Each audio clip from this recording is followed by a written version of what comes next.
Coucou les amis, je viens à vous pour mon bilan des 21 jours.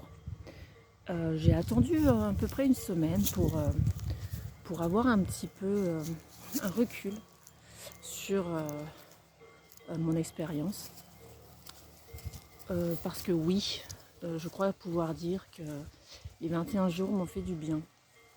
M'ont permis d'amener de l'apaisement et surtout m'ont permis de ne pas sombrer dans un état dépressif plus profond. Croyez-moi qu'au bout d'une semaine, je me suis demandé pourquoi je m'imposais ça. Et finalement, ce qui m'a fait tenir, c'est vous.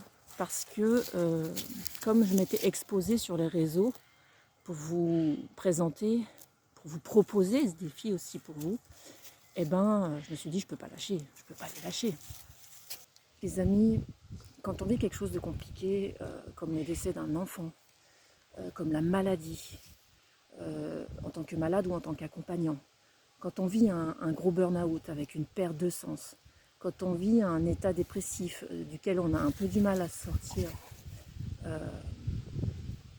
c'est vraiment essentiel de se remettre au centre du jeu pour pouvoir justement s'apporter ce qu'on a besoin intérieurement et se mettre quelque part des coups de pompe dans le cul quand il faut pour pouvoir avancer. Parce que l'essentiel, c'est toujours d'avancer, même quand on ne sait pas où on va.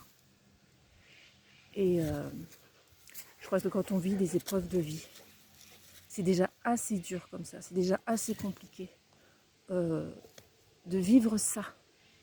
Et on a le droit d'être bien, on a le droit d'être heureux, on a le droit de vivre notre vie et pas rester en mode survie. C'est ça qu'il faut faire très attention, me semble-t-il, quand on perd un enfant en particulier. C'est que survivre à son enfant, c'est quelque chose de pas logique. Et on peut avoir tendance à s'empêcher de vivre notre vie. Parce que celle de notre enfant, c'est fini là.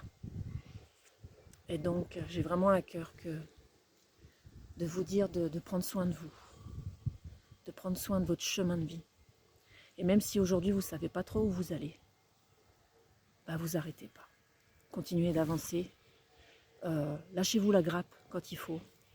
Et puis, mettons-nous en mouvement, mettons-nous des coups de pompe dans le cul quand il faut qu'on avance. Parce que des fois, c'est ça dont on a besoin. Donc voilà les amis, voilà ce que j'avais envie de vous partager aujourd'hui. Prenez soin de vous les amis et à tout bientôt dans une nouvelle vidéo.